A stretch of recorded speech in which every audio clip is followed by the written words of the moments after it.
голем пораст на разводите. Во брак не влегуваат двајца млади, туку во брак влегуваат две семејства. Рецептот за успешен и добар брак е да се негува и сопствената индивидуалност и да се негува заедништвото. Вие сте најдобар експерт за сопствениот живот. Ниту јас, ниту пак некој друг може подобро од вас самите да знае. Ако бракот е лош, разводот е 10 пати полош. Секое дете носи психолошка половина мама, психолошка половина тато. Според мене неверството, односно верноста е одлука. Нема дечковци во градов. Нема кај нас дечковци, или се зафатени, или се разведени. Правење на список, односно на критериум, и мили на почеток тргнуваме со тоа што би сакала мојот партнер да поседува, како вредности, како карактеристики. Ако машкото постигне успех во кариерата, е добро, тоа се подразбира. А ако жената постигне успех во кариерата, браво, супер. Нашиот социјален круг е наш животен ресурс. Авиобилет за европска дестинација ќе добие еден од вас, а се што треба да направите е да ги пишете во коментар омилените говорници и европската дестинација која сакате да ја посетите. Доколку ви се допаѓа што го врти светот, стиснете subscribe и like. Здраво Деспина, што го врти светот? Здраво, Јована. Веројатно многу работи го вртат светот. За жал мислам дека парите го вртат светот во овој момент. Фер одговор. Добро, може тоа ќе се смени до следна сезона, ќе видиме, затоа што те имаме на крај на ова. Сега, повеќе се пронаоѓаш во улога на кампања на медиуми или на психолошко советување? Мора да одбереш едно. Интересно. Интересно и тешко, затоа што некако едното без другото не оди. Во секој случај јас сум за психотерапија. Добре. Тоа ми е мојата позиција. Сега малку на страна од работата, кола или точак? Точак, велосипед. Ова беше брзо. Брзо, да, и сега сум по горештиниве со велосипед, така што тука немам тука дилема. Советување или психотерапија? Психотерапија. Јас работам психотерапија, советување е едно ниво, да речам, пониско од психотерапија. Работам со цели семејства и работам баш психотерапија.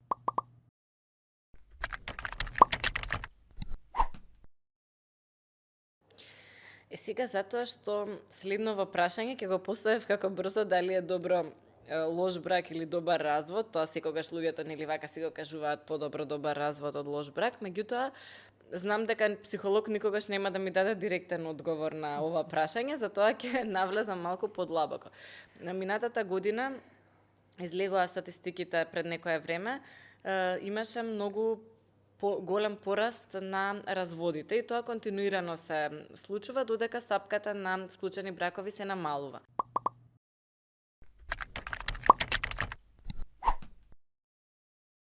Зошто се случува ова од твоето искуство со пациенти, со луѓе кои што доаѓаат кај тебе, со, да кажеме, клиенти? Зошто луѓето најчесто во Македонија, затоа што нели многу сакаме да се поистоветуваме со други земји, често се вика на запад луѓето се разведуваат, па тоа го увезавме, меѓутоа реалноста е дека луѓето тука се разведуваат, значи не се задоволни во, да кажеме, браковите, не сите нормално, има луѓе кои што супер функционираат, меѓутоа еве гледаме дека расте оваа стапка, а некако па веројатно и стравот од брак е затоа што не гледале тие луѓе многу убави бракови околу себе, па се плашат да го направат тој чекор. Зошто се случува ова? Кои се причините? На лаици најчесто сигурно е неверство или сигурно е нешто друго. Кои се реалните причини? Со што доаѓаат луѓето кај тебе? Секоја планина си носи своја тежина. Сакам да кажам, секој развод или секој конфликтен или неуспешен брак има свои причини зошто до тоа стигнало и зошто е точката на развод можеби добро решение за понатаму како да се продолжи со животот. Гледано трансгенерацијски наназад, да, се согласувам дека порано помалку бракови се разведувале, дека сега е тоа позачестано или да речам поприфатливо за луѓето, за младите, за брачните партнери, особено кога ќе најдат на некаква тешкотија во. Знаете како, ние во системска и семејна психотерапија велиме дека во брак не влегуваат двајца млади, туку во брак влегуваат две семејства. Сега ќе ви ја кажам она анекдота зошто на стројникот му се купуваат чевли, нели знаете дека имаме еден таков обичај. Затоа што во дамнешни наши или времења на нашето поднебие стројникот имал задача да шета, да оди од село на село и да пронајде две семејства кои што се компатибилни едни со други, кои што имаат млади момче или девојка за мажење, за женење, и на тој начин ги спојувал семејствата и биле успешни бракови. Знаете, кога ќе споите исти вредности, слични вредности, тогаш многу е поголема веројатноста дека тој брак ќе успее. И му се враќаат изодените кондури. Така е, ги токму така, нели, ќе ги искинал, шетајќи ќе ги искинал чевлите, па успешните бракови кои што тој ги склопил или ги поврзал, требале да му купат чевли. Од друга страна, кога живееме во брак или во заедница, имаме две главни задачи. Една задача е да се грижиме за заедништвото, а тоа значи да ги правиме работите, да донесуваме одлуки, да ги градиме вредностите онака како што заедништвото тоа го очекува од нас или би било добро нели на заедништвото. А втората главна задача, значи велам тоа се две главни задачи, втората е да ја негуваме нашата индивидуалност. Како тоа заедно двете? Токму така. Благодарам Јована, ова е многу често прашање на сесии кога разговарам, затоа што тука некаде се случува збунатост.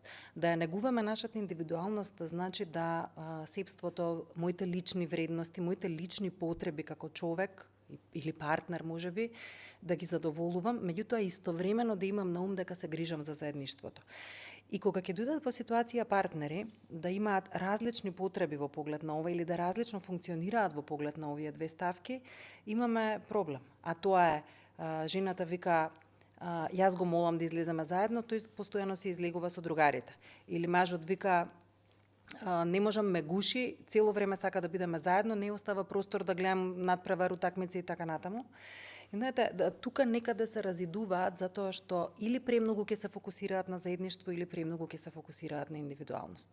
И ова е многу едноставно во пракса. Значи правиме договор. Што правиме заедно, што правиме засебно во текот на оваа недела. Доколку секој од партнерите ја има слободата да прави нешто индивидуално сам за себе, но цело време, велам, постојано имајќи на ум дека заедништвото е присутно и дека никако тоа нема да му наштети на нашето заедништво, тогаш имаме голема веројатност нели да имаме успешен брак. Апсолутно се сложувам, ама многу често и затоа ми беше интересна овој конкретен пример сега дека некој, да кажеме, маж може би рекол не можам да излезам, жената сакала со него да се дружи. Многу ретко во нашето уредување и начинот на кој што функционираат многу семејства, на жената не се дава премногу време да биде социјално активна, па често веројатно и единственото друштво е тоа друштвото кое што го има мажот. И ти зборуваш за индивидуалноста, ама дали можеме и како да ја задржиме таа индивидуалност ако партнерот не се сети дека тебе ти треба сега исто да одиш да вежбаш, ако јас одам да гледам утакмица или да одиш да гледаш утакмица ако сакаш, да нели двајцата треба да се покријат, особено кога не се грижиме само за домаќинство, затоа што тука веќе е многу лесно, туку кога се грижиме и за деца, односно тие деца треба да се згрижат од двајцата, за да другиот може малку да ја има таа индивидуалност и време за себе, популарно. Така, односно покрај партнерската релација, кога имаме и родителска релација, тоа е друга засебна релација, различни се двете, нели треба да вложиме, да инвестираме во двете да добро ги. Затоа спомнав и на почетокот дека работам со семејства, работам со партнери, со парови, со бракови, затоа што кога ќе најдат на тешкотија во бракот, на конфликт или на незадоволство или на симптом, да речеме, една жена може да развие анксиозност, еден маж може да развие алкохолизам. Примери давам, не е тоа секогаш така. Ако нешто, да речеме, не е во бракот усогласено, доаѓањето на терапија значи да двајцата партнери направат некоја промена со себе или од својата позиција на гледање на работите, за да може да живеат поубаво, за да може да го задржат бракот, заедницата. Од тука веќе нели се размотува онаа приказна дека јас знам дека за мојата супруга е добро да таа излезе со другарките. Овој ден јас ќе ги земам децата од спорт, од балет, од што и да е. Или ќе се договараме 2 пати во неделата јас, 2 пати таа, значи зборувам сега на некое секојдневно ниво како би функционирале партнерите, но битно е на сесија да разберат дека рецептот за успешен и добар брак е да се негува и сопствената индивидуалност и да се негува заедништвото. Многу интересно, баш добро почнавме, затоа што ова не бара многу следење на одредени концепти или правила. На интернет често наоѓаме такви правила за среќен брак. Во ова време биле луѓето среќни, во тоа биле или не биле, ова е баш јасно. Значи треба да го поддржиме другиот и себе и за својата индивидуалност, ама и да се грижиме за тоа што заедно го градиме дом. Така да мене баш ми се допаѓа. Дали се случило некогаш кај тебе доаѓаат луѓе кои што имаат личен проблем или имаат проблем во бракот? Се случило ли некогаш да видиш двајца луѓе кои што се сакаат и кои што можат да функционираат, меѓутоа ете нели се наоѓаат пред развод и кои се советите, чакорите кои што ги преш? Можеш ли ти да ги посоветуваш да не се разведуваат или пак не одиш во таа насока, туку пробувате да најдете решение? Тоа ми е едното прашање, а другото ми е па што кога гледаш дека може би нема надеж за тој брак и треба да се мислам подобар избор би бил разводот. Ние како терапевти не сме тие кои што треба да одлучуваме дали некој брак ќе се разведе или не. И тоа им го кажувам и на моите клиенти и велам вие сте најдобар експерт за сопствениот живот. Ниту јас, ниту пак некој друг може подобро од вас самите да знае. Нели, тие го живеат нивниот живот. Имало разни случаи, ајде во однос на првото прашање, кога ќе дојде еден од клиентите, еве да речеме доаѓа маж со некаков симптом или со несоници или некакви други тешкоти и кога живее во брак или во заедница ги повикувам и останатите членови. Еве во случај нели кога би доаѓале заедно со сопругата, тогаш гледам како бракот функционира и каква поддршка добива еден од партнерите или од другиот.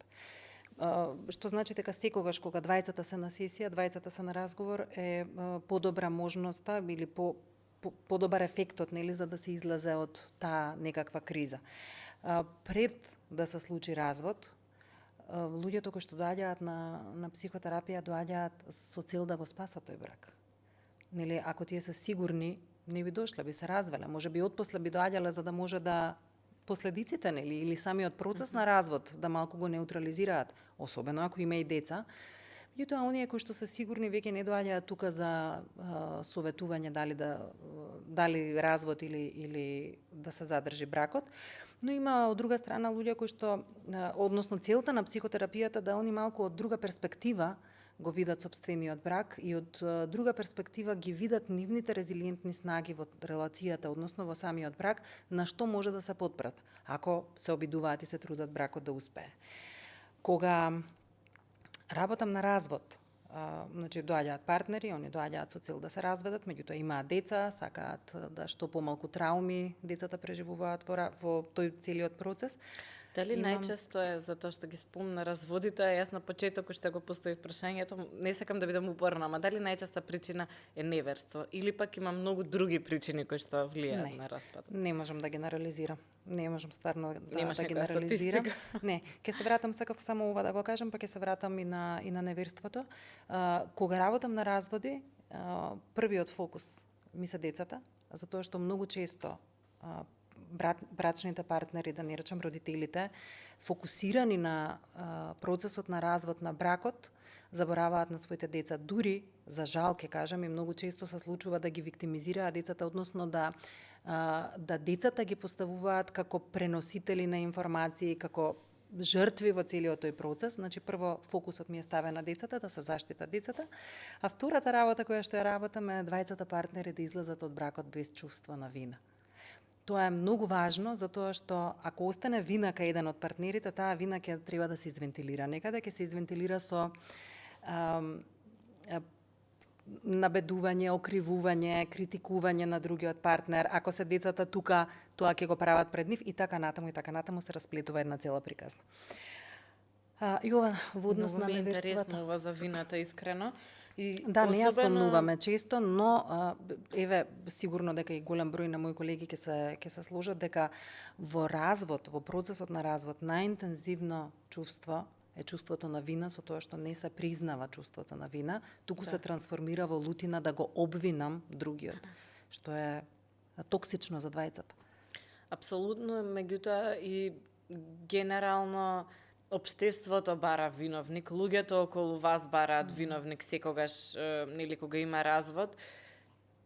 Кој беше крив? Кој што направи, зошто направи, и тоа како што ќе се принесе на партнерите, на крај на децата ќе се принесе. Тоа ми беше и да кажеме во оваа насока последното прашање во делот на разводи, што со децата? Како децата да не изгубат родител во разводот? Затоа што и да се случило меѓу родителите, децата не се виновни за тоа, често можеби ја чувствуваат таа вина поради, не знам, нешто што слушале или пак не знам, остануваат без да можат да го видат својот татко, кој што може би до вчера го гледале, или без мајката да можат да ја видат. Тука се најразлични страшни обвинувања. Детето без разлика колку да има омраза меѓу родителите. Тоа е негова мајка, тоа е негов татко. Како да останат децата со двајцата родители во вакви процеси?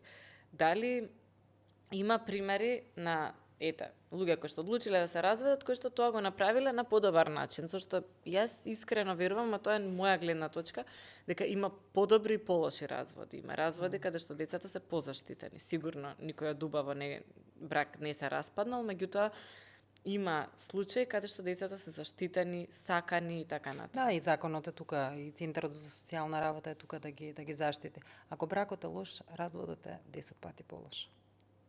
Така што Епа како добриве бракови не спаѓаат. Епа веројатно затоа и не постои добар развод. Постојат цивилизирани разводи каде што луѓето се високо свесни за тоа што се случува, дека одлуката е на двајцата, чувството на вина го разговараат, го споделуваат, го надминуваат и ги заштитуваат децата. Мислам, имаме многу такви примери. Ама кај нас нема споделено родителство, така по закон знам дека често се протестира на темата. Сега туку мора да се одбере дали ваму или таму ќе биде детето. Кај нас не знам од каде да почнам, веројатно треба од почеток да се работи на оваа тема. Знаете како, оние две релации кои што ги спомнав помеѓу маж и жена. Едната е партнерска релација, која што го одржува нели бракот, и втората е родителска релација, која што ја одржуваат децата. При развод се раскинува партнерската релација. Значи може да се разведе само партнерска релација. Многу е погрешно кога ќе кажат деца или термин кога се употребува разведени родители. Во нашиот мајндсет не треба да постои тоа како термин разведени родители, затоа што родителството не може да се разведе. Дур се тие живи, здрави, присутни на земјава, тие се двајца родители, не може друг да биде татко или мајка на тоа дете. Она што може го прават посвојување, со земање во семејство. Тоа се веќе други концепти. Сакам да кажам, тоа се тие биолошки сродници, тоа се мајката и таткото кои што нели го пораснале детето. Кога се случува разводот, многу често слушаме, ова се надоврзувам на прашањето Јована, татко ти вака, мајка ти онака, што му правиме на тој начин на детето? Му правиме толку голема белја и траума, да и сами како родители не сме свесни и би рекла дека несвесно или поради неедукација, неинформираност или поради лутина без внатрешен кон нашиот партнер, го уништуваме нашето дете. Секое дете носи психолошка половина мама, психолошка половина тато.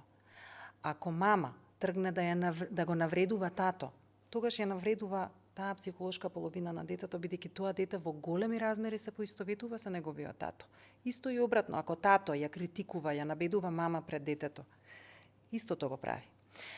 Или пак кога го ставаме детето, исто многу неповолна ситуација, кога го ставаме детето во меѓу два огна, да треба да покаже лојалност кон еден од родителите. Нели кога се мали децата, па ќе се нашалиме кого поише го сакаш, мама или тато, нели? Тоа прашање не се поставува и така натаму. Замислете да дете треба да каже кога бракот на мама и на тато се разведува, како си поминало кај едниот, како кај другиот, дали да дојде детето кај мама и мама да го праша како помина кај татко ти и он да не смее да каже супер си поминавме со тато. Многу убаво си поминавме. Знаете, тоа е едно чувство на лојалност кое што кај детето се, би рекла, злоупотребува, но му прави штета. Не може да се гради како личност. Сакам да се вратам малку, мислам дека нешто пропуштивме, е интересно да се спомне во однос на разводите. Кај нас развод се подразбира само еден критериум, односно едно ниво на развод, а тоа е судски развод. Дали се луѓето разведени или не. Меѓутоа, ние во психотерапија разгледуваме повеќе нивоа на развод.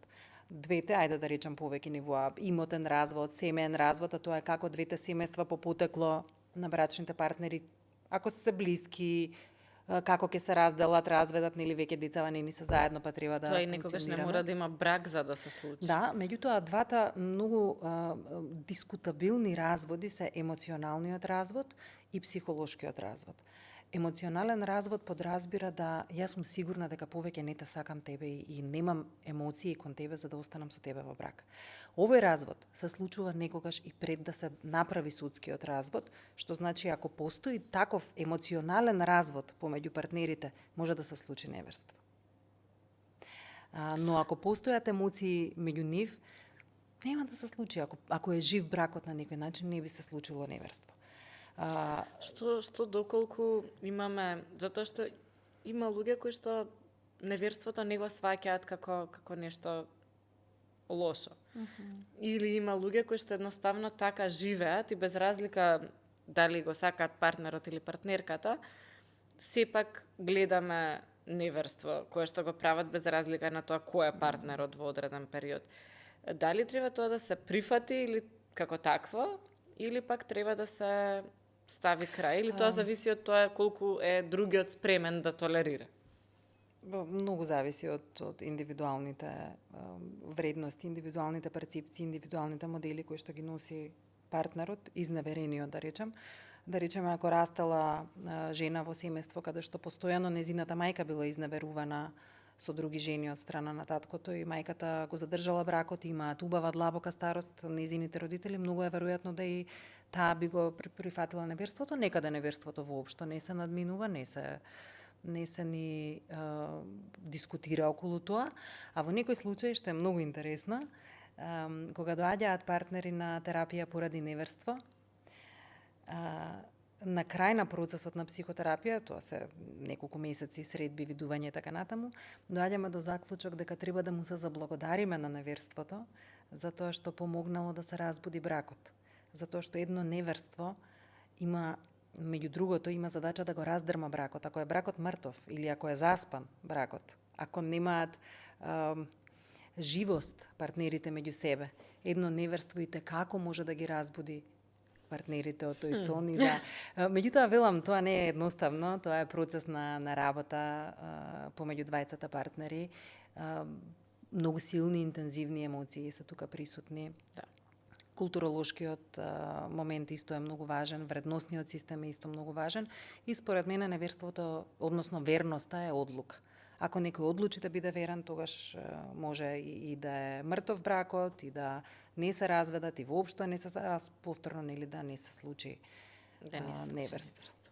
Па добро. Мислам дека ја опфативме оваа тема доста, ама сега би зборувала за ги спомнавме кондураджиите и кондурите и подводаджиите што оделе од село до село. Сега тоа не се случува, туку луѓето многу се спојуваат на социјалните медиуми или дури има и баш класични дейтинг апликации. Ако имаше еден лик во една серија која што ја гледам, вика секоја апликација е дейтинг апликација, дури и Facebook, а беше многу млад и не беше толку на Facebook. Дека што моето прашање во оваа насока е како влијаат социјалните, дигиталните медиуми на моментот на дейтинг. Затоа што од друга страна, па има многу статистики што покажуваат дека ни личи дека имаме многу опции, на луѓето им личи дека имаат многу можности, па сега конкретно не сум на Tinder, бидејќи немам таква потреба, но оние кои што го користат овој медиум, скролаат и бираат дали сакаат као да излезат на дейт или не сакаат да излезат на состанок, односно. Ете, ги прифативме и тие зборови. Англицизми, Да, англицизмите во нашиот јазик. Моето прашање е, помагаат или не помагаат? Дали е тоа само привид на многу можности и опции, кои што може да не заклучи во еден константен момент на скролање, барање и на крај никаков избор да не се случи или да нема никаков меч, или пак може би на вистина им помагаат на луѓе да си најдат љубов. Многу ми е тешко да треба генерализирано да одговорам на прашањата. Јас познавам многу успешни приказни споени токму така преку тие социјални медиуми или дейтинг апликации. Веројатно се работи за зрелоста и спремноста на личноста да влезе во партнерска релација. Ако постои таква зрелост, може би само медиумот е прашање како ќе се одбере. Дали ќе биде некоја кафуле, ќе биде дискотека, ќе биде некој курс каде што ќе запознава луѓе, ќе биде некое патување или ќе биде онлайн апликација. Велам спремноста во смисла на тоа дали постои изградено себство, дефиниран личен идентитет, интегритет, потреба, во кои години се наоѓа личноста, дали постои сепарација од семејството, она здраван или сепарација од семејството по потекло која што овозможува да влеземе во една фаза на градење на сопствено семејство или партнерска релација и слично. Меѓутоа, знаете, кога ќе ми кажат 26-7 годишни девојки, нема дечковци во градов. Нема кај нас дечковци, кај да излезеш нема. Или се зафатени, или се разведени, или се... Да, нема нигде. И на шала кажувам, велам, кога последен пат си влегла или си била во спортска кладилница? Не го кажувам ова како промоција. Сакам да кажам дека ние го бираме медиумот каде, односно контекстот каде може да сретнеме некој кој што нели би ни се допаднал или би влегле во партнерска релација и колку сме подготвени за тоа што на едно излегување сигурно среќаваме и запознаваме многу потенцијални партнери. Да, ама ако излегуваме во истото кафуле секој пат и таму не сме нашле партнер, мислам дека не сме во тој треба случај подготвени. Да го смениме местото на излегување, не знам. Па не е лошо да се обидеме, меѓутоа мислам дека воведување во едни рутини исти ритуали кои што постојано ги правиме, а кои што докажано не носат во успех, мислам дека се работи за неподготвеност да се влезе воопшто во партнерска релација и тука може би е добро време да се отиде малку на психолог и да се поразговара за тоа што би променило или што би значило влегување во партнерска релација. Има некои тактики што си ги препорачала до сега за луѓе кои што ете, баш како што кажа, нема дечковци или нема девојки. Јас исто имав пример што ти го кажав, еден дечко вика, нема женски, сите се, како ги кажа, феминистки или спонзоруши. Јас му викам, па не може двете. Тој конкретно не излегуваше многу од кладилница, па може би требал да го смени кругот на луѓе со кои што се обкружува. Ама во твоето искуство има некоја тактика што им ја даваш на луѓето? Пробај го ова, пробај го тоа. Да, јас давам домашни задачи. По рамки на тие домашни задачи, тие се исцрпени од самиот разговор, од самата сесија. Во повеќе наврати сум дала разни домашни задачи. Што е пример за домашна психолог? Се сеќавам на една успешна домашна задача, која што понатаму вроди и со партнерска релација и со убав брак, среќен брак, можам да кажам, и баш ми е драго кога за тие клиенти ќе чујам. Список, правење на список, односно на критериум, и нели на почеток тргнуваме со тоа што би сакала мојот партнер да поседува, како вредности, како карактеристики и така натаму, нели, и секоја од тие карактеристики ги разговараме. Понатаму како ќе препознавам дека ги има овие карактеристики еден човек кој што прв пат го запознавам, како пред да го запознавам можам да имам интуиција или предчувство можеби дека ги има овие сите карактеристики, меѓутоа тоа и не може баш секогаш да помогне. Односно, кога се работи за прилично пребирливи луѓе, тогаш давам задача да ги напишат на список или да ги излистаат карактеристиките што воопшто не се прифатливи. Полесно е што не е прифатливо отколку што е прифатливо. Да. Ако набројам 5 карактеристики, не знам, себичен, дрзок, хомофоб, живее со мама и тато, примери давам. Да, се си има. И веќе тука некаде се прави полесно таа селекција. Па да речеме, ако нема некоја од овие карактеристики, чекај да видам што е ова што го има. Партнеркава или партнеров или девојкава. Знаете како, ова се некои, да речам, површни би рекла, тактики или техники за тоа како да стигнеме со некого во некаков разговор. Вистинските спојувања се спојуваат некаде, се случуваат некаде длабоко во нас. А тоа е, ако кажеме, детето во мене и детето во тебе, кога ќе најдат нешто заедничко, кога им е убаво заедно, кога им е интересно, кога им е забавно. Немаше тука да не се направи спојка. Тогаш и оние критериуми што се битни или небитни паѓаат во вода, затоа што кога ни е со некого интересно, убаво, немаме тука. Знаете како Јалом во една книга вика, терапевте амерички, има многу убави дела напишано, вели, меѓу другото не работам и со заљубени луѓе како терапевт. Затоа што срекни се менуваме, него се менуваме кога сме заљубени. Не важат истите вредности, истите ставовите ни се различни. Истите списоци ги фрламе во канта. Кога е човек заљубен, кога велам ќе се погада детето во мене и детето во него, да. Тешко да му се објасни што е во право, или не чини овој ваков, или таа ваква е, не е за тебе и слично, тогаш не поминува тоа многу лесно. Добро, од развод се префрливме на љубовта. Супер за старт. И на дигитални медиуми, дали луѓето забораваат да комуницираат поради дигиталните медиуми или пак можеби повеќе комуницираат со повеќе луѓе? Не сакам никогаш јас да ставам, нели, дека нештото е лошо, меѓутоа ако сме навикнати со емоджи или со 3 зборови да комуницираме или да си праќаме тоа што јас го правам и сум дефинитивно за тоа крива рилови, да не прашаме воопшто како си, што правиш. Нели после тоа можеби да ни е потешко кога ќе се видиме со луѓето во реален живот, во живо, да ги прашаме и да комуницираме без тие помошни помагала, без рилот, без емоджито. Влијаат ли на ова дигиталните медиуми? Треба ли да знаеме дека влијаат, па да си ја вежбаме таа карактеристика некако? Да. И така како е важно да знаеме и да бидеме свесни и сосредоточени со тоа што го правиме. Затоа што кај нас има влијание, зборувам кај возрастните луѓе, меѓутоа кај децата особено како да затупуваат децата на тој емоционален план, да не речем остануваат емоционално неписмени. Тие се многу вешти во искажување, во брзо куцање, како се вика, брзо пишување на тастатура и слично.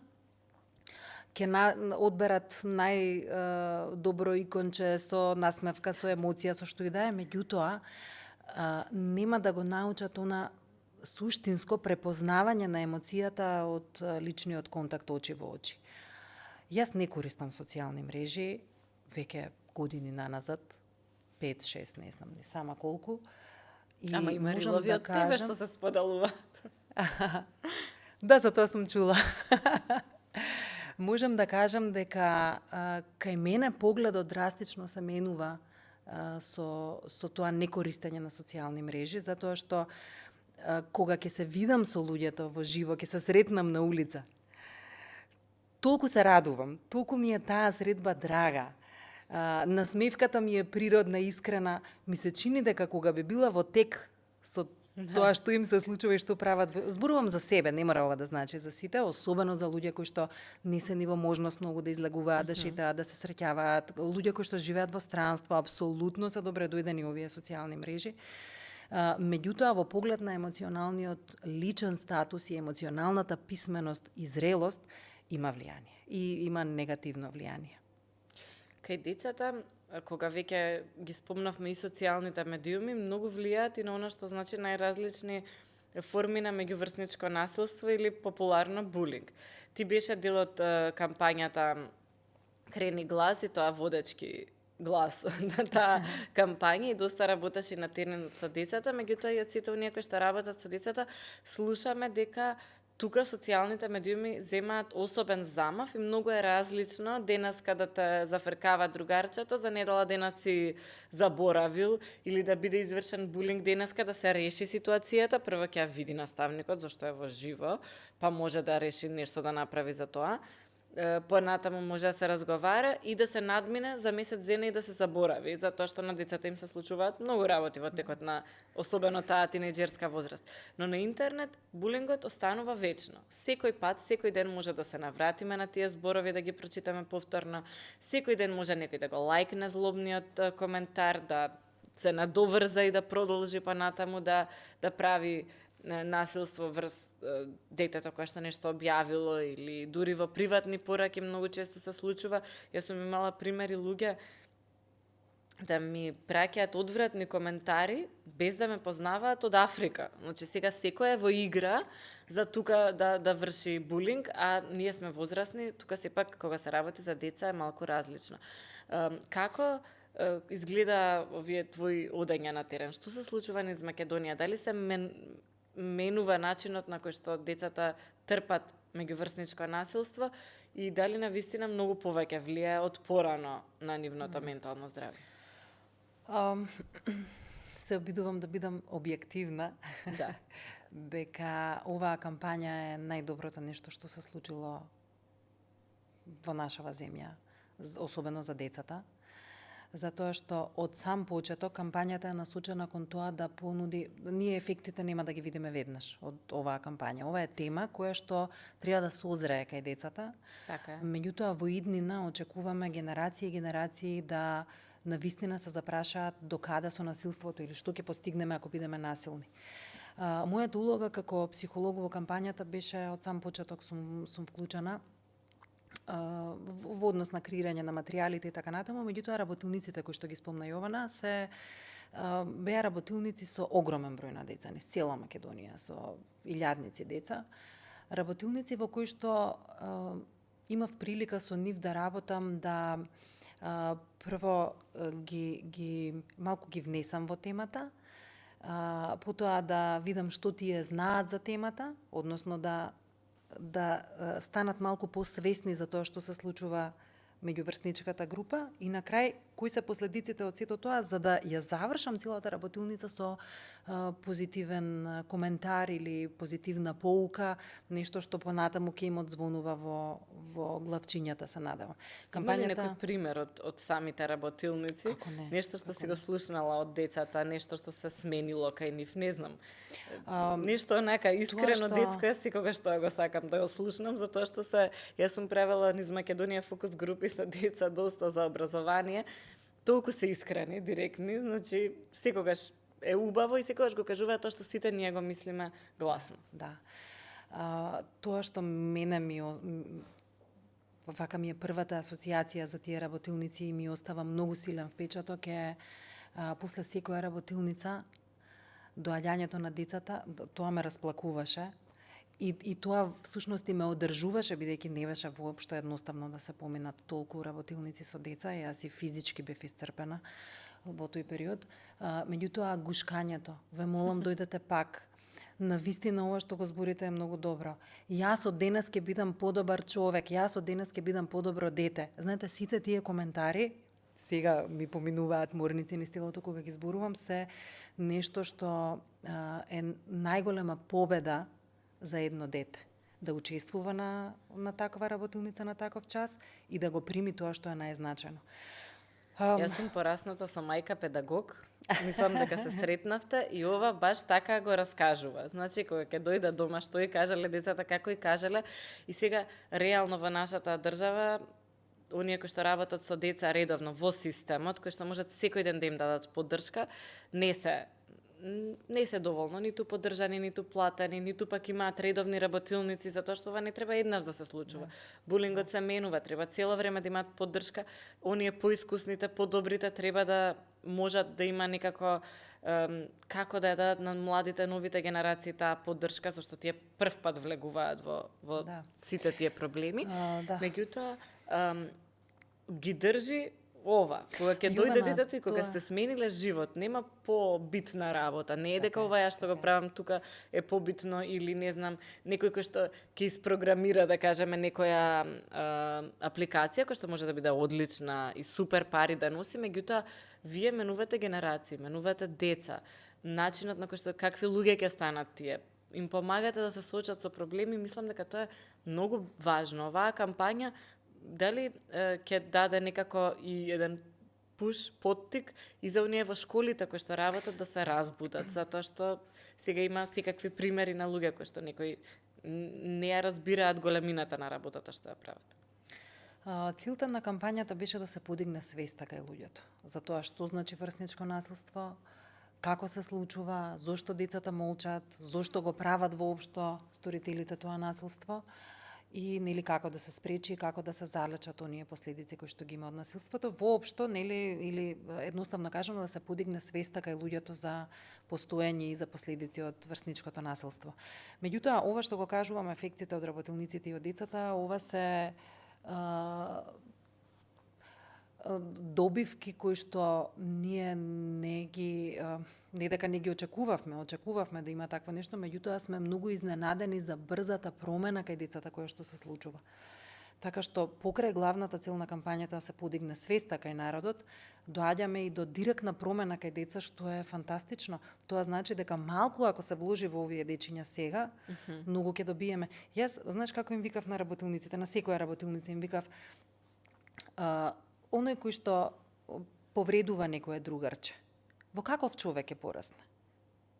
Во човек кој што ќе научи да ги повредува другите, дали другите ќе го сакаат? Ќе има проблеми со полиција, со законот, може да направи некое лошо дело и така натаму, или она детенце кое што трпи малтретирање од друго детенце, како ќе се развива, како ќе расте, ќе биде потиштено, исплашено, депресивно. И сега, ако ние сакаме да имаме општество, држава, каде што сите ќе бидеме успешни, среќни, не можеме, дечки, така ние да се развиваме. Ние мора да најдеме начин како и едните и другите да научиме да бидеме добри луѓе. И знаеш, тоа некако им влегува кај нив. Да. Значи, Се им влегува во глава на децата. Ама многу малку треба. И од една страна, училиштата имаат моќ да делуваат на целата група, преку работилници, преку настани, приредби и така натаму, да малку го поттикнат. Не мора да се зборува за булинг, за насилство. За другарство нека се зборува, за соработка, за емпатија нека се зборува. Знаете, фокусот да остане во тоа. Значи, училиштата имаат таква моќ, родителите исто така имаат моќ да делуваат многу голема, и обврска, да, воедно. Така што мислам дека сме на добар пат да поттикнати можеби од кампањава, меѓутоа да сите со мал влог направиме голема промена за општеството во иднина. Што е совет за родители чии што деца, да кажеме, трпат насилство или пак го прават насилството? Ама ајде прво за оние кои што трпат насилство. Првиот, да кажеме, импулс е ако те удрил, ако ти кажал, кажи му и ти. Ако тоа е природно да го научиш своето дете да се одбрани од страв дека ќе ги претрпи сите оние други последици, дека ќе падне во депресија и така натаму, ама така може да ја земе па другата улога на насилник после со тек на време, ако види дека со насилство се решаваат работите. Кој е советот? Ајде кратко само едно нешто што можеме да им го кажеме на родителите чии што деца во моментов трпат насилство. Да разговараат со детето, што мисли детето дека може или треба да направи во тој момент и да му дадат поддршка. Ако му речат врати му на тој што те удрил, тогаш го ставаме детето во многу понеповолна ситуација. Дете кое што не е дизајнирано да може да врати, нема да врати. Уште повеќе ќе му опадне самодовербата. А тоа е, знам што треба да направам, ама не можам. Значи мене ич не ме бива. Така што не можеме да тераме да врати, не можеме да тераме да трпи и да молчи. Туку да разговараме и да го прашаме детето што ти душо мислиш дека можеш да направиш. Што би сакал да можеш да направиш во тој момент? Да кажеш на наставничката, да повикаш другарче, кое што може во тој момент да му каже на другото другарче да не те повредува, да ми се јавиш мене на телефон и да позборуваме за тоа како си ти. Значи, детето само да даде идеја, а ние да го поддржиме, нормално да не е тоа насилна идеја, А со дечињата кои што се сторители на насилство, пристапот е малку поразличен. Со нив е добро да зборуваме за тоа што е емпатија и како нашите дејства може да влијаат на другите деца. Односно, што се случува со другите деца кога ние некоја одредена активност ја правиме врз нив. А што е со изворот на тој бес кај овие деца? Затоа што некогаш изворот е, знае да биде легитимна причина, да има проблем детето некаков, па да врши насилство врз секогаш. другите. Среќно дете, спокојно дете не врши насилство. Знаете, тоа се дечиња кои што за жал или биле жртви на насилство, па влегле во онаа друга улога, нели, за да може да се спасам од улогата на жртва, јас ќе бидам сторител на насилството. Или биле сведоци дома на насилство, или од некаде таа агресија ја собрале во себе и бараат само начин како да ја вентилираат, како да ја канализираат и како да се видат себе си во доминантна и моќна позиција. Задача на родителите е да му помогнат на детето да ги види своите вистински вредности, не преку насилство да се истакнува, туку да може да се истакне преку други негови квалитети и карактеристики кои што ги поседува, за да се види себе си во поволна позиција, без при тоа да мора некој друг да биде во инфериорна загрозена позиција, за да, нели, јас бидам важна или главна, значајна и слично. Може ли хоби да помогне? И да, може, секако. Вентилирање на бесот и на лутината, тоа се веќе други техники, дали со физичка активност, со хоби, креативност. Креативноста има навистина голема улога кај децата да ги спроведуваат како катарза една на целиот емоционален немир кој што во нив се случува. Тоа сакав да кажам, значи впечатокот ми е дека дечињата кои што вршат некакво насилство не се разбрани деца. Немаат човек од доверба, немаат некој кој што ги разбира, ги сака, ги поддржува за да го прават нештото на добар и поволен начин. И сега затоа што и да се работи со деца, и да се работи со возрастни, и со разводи, и со луѓе кои што бараат љубов, и со бракови, и со сигурна сум тешки состојби, губење на блиски луѓе и така натаму, тоа значи дека ти лично во едното столче треба да слушнеш секакви приказни, не може да не те погодат, треба да не си човек, ако не си човек, веројатно не можеш да бидеш добар психолог. Не можеш да работиш психотерапија ако немаш емпатија или ако не ги слушаш. Да. И да се издржи сето тоа, треба да има желба и треба да има сочувство кон луѓето. Како во овие ситуации ти се вентилираш?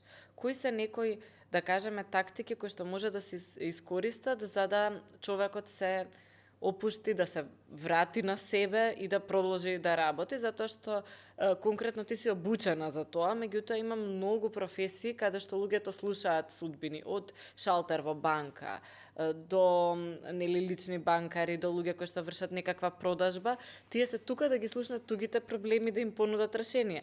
Меѓутоа со самото тоа слушаат многу проблеми, многу судбини и на крајот од денот тоа станува во нив. Кои се некои тактики кои што може да се искористат?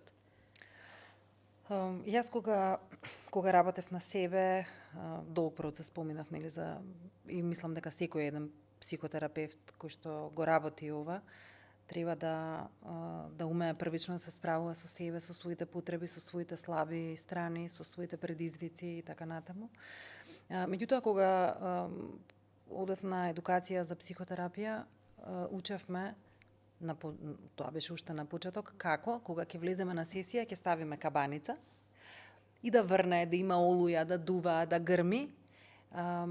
Кога ќе излеземе од сесија, ја вадиме кабаницата, нели, и ние сме суви. Символично сакам да кажам дека сите оние содржини кои што се случуваат, дека сме заштитени, меѓутоа не е баш така во пракса. Особено ако нема време измеѓу сесии да се малку извентилира или одмори мојата душичка, да речем. Имам среќа што работам во мирно место, паркот е многу блиску. Мислам, излегувајќи од зграда, јас сум веќе во паркот и знам да правам прошетка покрај Вардар во парк, велосипедот, точекот исто така, знам да неколку круга свртам и да малце ги одморам мислите. Помеѓу сесии знам да пуштам музика и да скокам, да играм.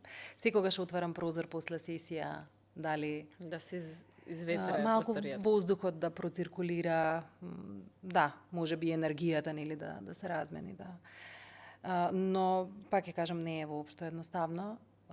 Имало периоди, има, верувам дека и понатаму ќе ги има, кога еве ковид периодот беше таков, имавме многу загуби, скоро секоја сесија беше со загуба на близок член од семејството. Оној период кога беа во Скопје земјотресите, имаше поплава, па имаше низа земјотреси 2016 година беше, ако не се лажам, тогаш исто беше напорен период, зборувам за работа, затоа што имаше голем бран на клиенти и немаше време да самиот терапевт се одмори. Меѓутоа, Јована сватив пред па може би и за време на ковид или малце претходно и поради моја здравствена криза, поради која што и бев оневозможена неколку месеци да работам, поминав тежок предизвик, тежок период. И после тоа сватив дека моето физичко, ментално, душевно здравје се многу важни за да можам да продолжам да го работам тоа што го работам и го одржувам постојано. Значи, имам таква можност да се луксузирам, па во петок не работам. Добре. Еден Секој ден. петок. Да, секој петок ми е слободен ден, односно имам споен викенд. Не закажувам голем број на клиенти, затоа што ако закажам голем број, па и квалитетот во работата ќе се немам ни концентрација толку многу за да ги дослушам сите. Семејството, дома, сето тоа многу ми помага да ете комуникација, прошетка. Заедно со сопругот возиме точаци по 60-70 километри и тоа исто така ми помага и убаво ми делува за да некако ја се одржувам. Тоа И одам на психолог. Да. И одам на психолог, Тоа се секогаш ми е разбира. интересно. Сите психолози имаат психолог.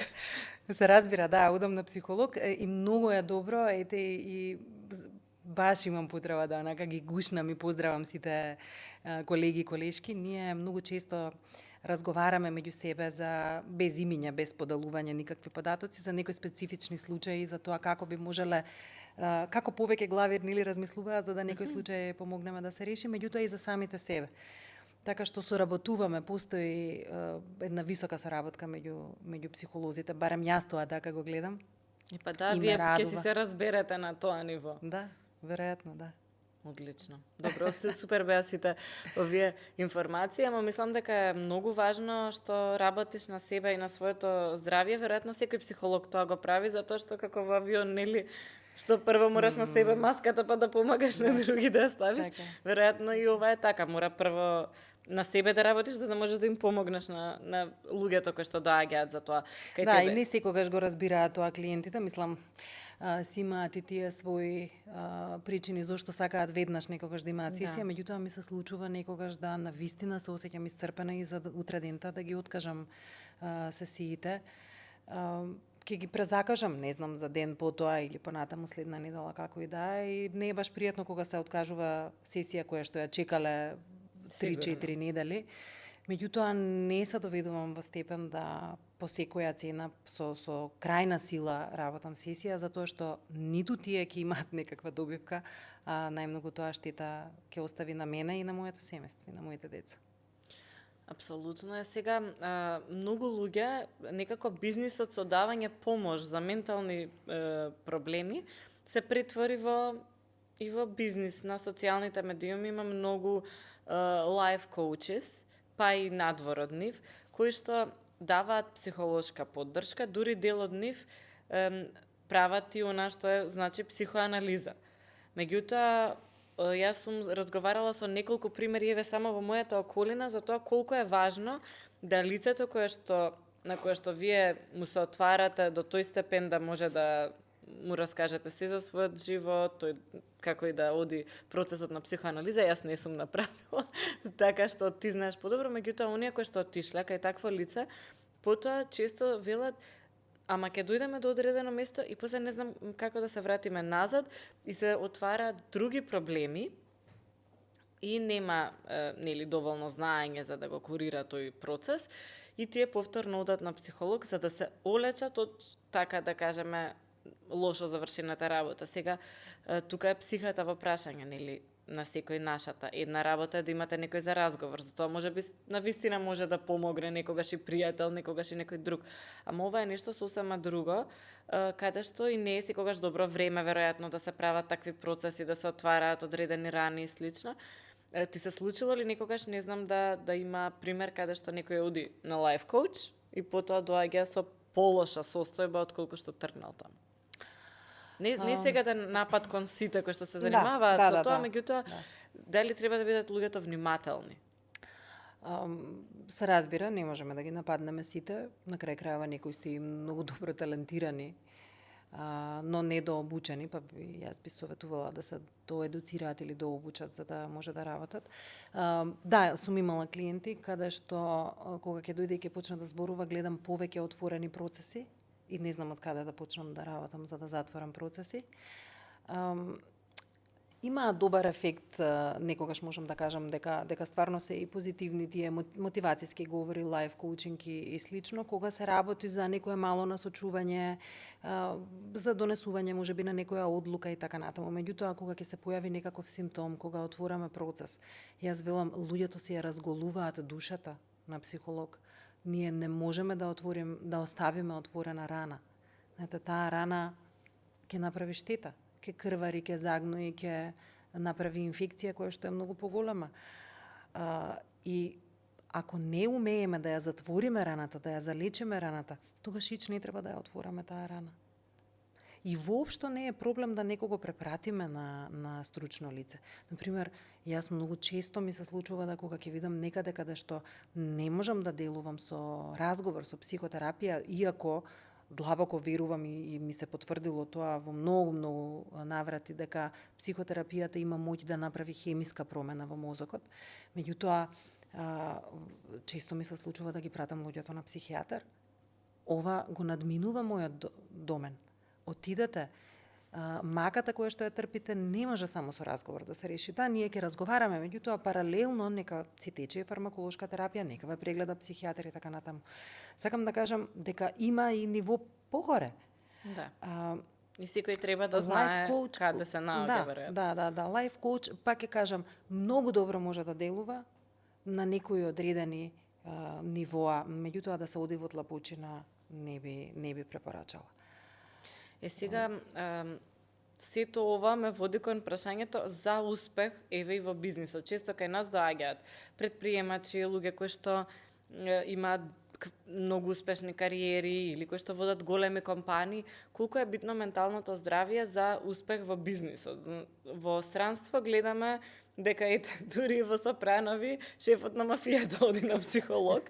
Мислам, тоа е малку претерување можеби, меѓутоа еве колку е битно некој кој што треба да работи со луѓе цел ден, треба да носи многу често тешки одлуки, да биде свој и да ги залечи раните, ако ги има, не врз база на тие рани да ги префрлува на вработени, на одлуки и слично. Да. Интересно прашање. Не мислам дека успехот во бизнисот или во кариерата ќе зависи многу од тоа дали некој оди на психолог и слично. Меѓутоа, би рекла дека многу поголема шанса или поголема можност да направи еден висок квалитет на живот, една успешна кариера, да воведе задоволство во работата и во тоа што го прави, има оној кој што работи на себе. Односно, не може човек што оди на психологот да му помогне да развие добар бизнис. Но оној кој што има потенцијали, тенденции, а се бави со некои други стеги или тешкоти или предизвици, решавајќи ги тие предизвици на психотерапија, може да се ослободи за да може да постигнува успех на други полиња. И од друга страна, знаете, на психолог се работат оние минати травматски искуства, незадоволства, фрустрации, можеби и така натаму, кои што дури се редефинира некогаш и вредносниот систем, се работи на личноста, на себството, на тоа кој сум јас, што сум јас, каков сакам да бидам, што очекувам од себе, што сакам да реализирам. Разработувајќи ги сите тие теми на психолог, во многу поволна позиција ќе се најде човек за да може да инвестира во себе на некои одредени полиња. Добро. Исто е и на поле на кариера и на поле на партнерски план. Да речеме, ако знам што очекувам од бракот и каков сакам да ми биде, не мора бракот, еве партнерската релација, а тоа го работам, постојано сум активна во работа на себе, го работам тоа со психолог, многу ми се поголеми шансите врската да ми биде успешна и убава, отколку ако не го правам тоа. Апсолутно. Сега затоа што нас Па дури и да сме шефови на мафија, нели? Подобар да. подобар Подобар мафијаш ќе шеф на бидеме. мафија. Се разбира, не. Така ни се врзани како и претходната и оваа емисија, ама епизода да кажам, ама интересно ми беше тоа прашање за тоа колку е битен моментот и работата на себе, дури и во носењето на одлуки врзани со бракот, на тешки периоди во бизнисот, затоа што ги има, особено кај оние кои што носат одлуки, ги има Да. нели оние крстосници каде што на крај забораваш да работиш на себе, па се друго пропаѓа. Сега сакав да дадеме нешто и за машката публика, нас не гледа поголем процент, особено на YouTube, машка публика. Но често, бидејќи јас сум женско, ми доаѓаат темите да бидат поврзани со жени, така натаму. И сега, затоа што имам психолог, има една појава, за која што за мене е навистина страшна, и како мајка, и како сопруга, и како некој кој што има многу другари, пријатели околу себе, стапката на суицидност, на самоубиства кај мажите е многу повисока, иако жените почесто имаат диагноза на депресија, односно не знам дали затоа што поретко се поддржува тоа дека мажите треба да одат на психолог да работат на своето здравје, не смеат да кажат дека се слаби, не смеат да кажат дека им е тешко, мора да донесат пари дома, мора да заработат и така натаму.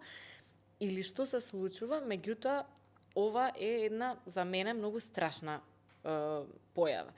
Како може да се работи на ова? Дали се потребни можеби такви кампањи каде што ние ќе ги поттикнеме и оние кои што се во машката популација дека не се помалку мажи ако кажат дека некогаш им е тешко и дека психички се борат со нешто. Со тоа што се борат, тоа често го гледаме и со помалку страшни примери, меѓутоа гледаме дека луѓето имаат проблема, не го признаваат и не прават ништо со тоа. Јас стално велам, нашата сила е во тоа да признаеме слабост. Да. Ние сме такво поднебје каде што мажите се воспитувани и учени да бидат силни, цврсти, да издржат, да го носат товарот на грб и така натаму.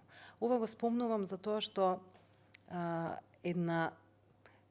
едно цело море на очекувања позади машката популација сега, зборувам трансгенерацијски образци или очекувања се преточени и прелеани во тоа што се едно машко кај нас треба да постигне. Знаете, ако машкото постигне успех во кариерата, добро да, тоа се подразбира. А ако жената постигне успех во кариерата, браво, супер. Знаете, направила ниво повеќе. Меѓутоа, не можам да кажам дека само тоа или нешто друго е причина за суицидалноста кај машките. Овие се две, да речам, причини или битни фактори што ги спомнуваме, а тоа се очекувањата што од мене како маж се очекува и срамота е јас да покажам слабост, па никој нема да препознае и да знае и ги викаме тие насмеана депресија. А тоа е кога никој не може, кога човек буквално и се смее, кога не може никој да забележи дека нешто се случува, уствари постои едно внатрешно страдање, едно неприфаќање на реалноста, на секојдневието и на сам себе како човек кој што ги реализирал своите потреби и доаѓа до посегнување по животот како излез од сите можни сценарии. Меѓутоа, суицид е сериозна тема, самоубиството е сериозна тема за која што би требало малку повеќе, поопширно да се зборува. Не ми беше поентата да ја опфатам во овој, да кажеме, недоволно долг за да работат на себе. Туку повеќе би се фокусирала на превенцијата. Може ли општеството некако да превенира ова да се случува? Затоа што ова е општествен проблем. Ако е толку различна стапката, значи нешто се прави. Значи ти не си доволно добар ако не дадеш стан. Или ако живееш, или си папучар домазет ако живееш во станот на супругата. Што има тоа врска? Има такви некои норми да кажам, кои што им се ставаат на глава на луѓето, а се тотално непотребни, барем според мене, меѓутоа кај нас како такви постојат и веројатно прават притисок. Да, тие се тие очекувања. поради кој Има што очекувања од се жените, ама жените ќе си случуваме. кажат. Да, ќе си отидат на психолог и ќе си кажат. Велам очекувања за кои што луѓето сметаат дека не се реализирани и дека немаат можност да ги реализираат, па излезот го бараат на сосема деструктивен или таков начин. Во поглед на нели како да се превенира, како да се спречи, можеби, еве, ако некој тоа сака да го работи, супер би било како кампања цела да се спроведе, можеби не би одела директно на тоа превенција на самоубиство и така натаму, туку како да се подигне квалитетот на живот и задоволството од себе кај машката популација. Односно, што е тоа што мене ме прави да сум окей, да сум добро, или, не знам, поволности во поглед на работа со терапевт, да машката популација има поволност во поглед, не знам, на цена, избор на термини, така натаму. Тоа не смеем. Да се... Па, веројатно, не знам сега, За статистиките... секого може ако би се, треба според ако се доходот. драстични статистиките помеѓу мажите и жените, ако е огромна разликата, тогаш да, и тоа би требало да се преземе како чекор. Значи, како да се доближиме, бидејќи тоа се мажи кои што, или момци, кои што понатаму треба да бидат родители, да бидат членови на семејство, да функционираат во животот. Едноставно, ако некој се соочи со некаква криза, треба да му се даде можност да помогне, да му се помогне да ја надмине таа криза. Многу добар пристап има во Saturday Night Live, каде што преку хумор ја отворија темата, зборуваа за тоа и нели за сите оние работи кои што како не се во ред или се во ред, чисто причините ги адресира. Мислам дека кај нас колку пријателските врски, затоа што на крај да завршиме с убава тема, пријателство, колку пријателските врски помагаат во, да кажеме, одржување на менталното здравје, затоа што не зборувам кога имате проблем, треба да одите на психолог, не ја зборувај со другарките, ќе ти помине. Меѓутоа, генерално, за секојдневни проблеми. Еве за луѓе кои што можеби во моментот не може да си дозволат, не може да најдат време, колку се битни пријателските врски, затоа што тоа некако исто така често го губиме. Па еве и кај машките пријателства често е се една зафрканција пиење, а гледаме ретки примери каде што знаат да си направат искрен муабет, се разбираат меѓу себе и ќе си помогнат на тој начин многу повеќе отколку што може да кажеме можеби и сопругата во даден момент нешто да разбере, значи сите сме различни. Колку се битни пријателствата и кај мажите и кај жените. Женските пријателства секогаш се длабоки, значи седнувате вака, се фаќате за рака, па плачете заедно, па поминувате, па надминувате. Ама ретко го гледаме тоа од другата страна. Баш така, може и не треба да е така. Па добро. Мислам, може треба да биде различно. Колку се битни пријателствата и дали треба, можеби, општеството да се тргне од тоа дека, нели, многу пари, ама да, ама имајте 2 сати за друштво во текот на неделата, барем ако ништо друго. Нашиот социјален круг е наш животен ресурс. Како што имаме повеќе ресурси кои што ги градиме и одржуваме во животот, како на пример образование или степен на образование, тоа ни е ресурс, интелектуална моќ. Понатаму емоционални врски, партнерски, брак, не знам, финансиска моќ, сето тоа се наши ресурси, вредности кои што ги имаме. Социјалниот круг е еден од најубавите, а тоа значи, или да речам најпотребните, а тоа значи дека и во убави, и во тешки моменти може да се повикаме на тој круг, на тие релации со пријатели, со блиски кои што ги имаме, за да излеземе со што помалку штета од, еве, ако нешто лошо, да речеме, не се случува, меѓутоа и ако имаме да наздравиме за нешто, тогаш треба со кого... Не мислам дека се негуваат доволно другарските релации, да речем, или пријателските релации. И нема да спомнувам дали мажи или жени, можеби жените да имаат тенденција кон тоа да повеќе се зборуваат за своите секојдневни проблеми, па ги продлабочуваат и така натаму. Ама може 3 месеци да не се видат со другарките. Да и повторно кога ќе се видат со многу блиски. Меѓутоа, имам впечаток општо дека луѓето забораваат на тој ресурс и малку време или малку внимание посветуваат. И логично, ако сме до 5-6 саат попладнена работа, кога ќе дојдеме, ако имаме деца, ако имаме ручек за спремање, нешто да се среди фати по дома, веќе дошло 9 саат, треба да се легнува, пошто утре повторно и така натаму, нели? Има многу причини зошто се избегнуваат тие социјални моменти, ама за нашето ментално здравје мислам дека се многу значајни и важни. Ти благодарам. Сакам вака да завршиме со пријателство. Со кафенце. Да, од сега сме сите пријатели, слободно и следната сезона те чекаме.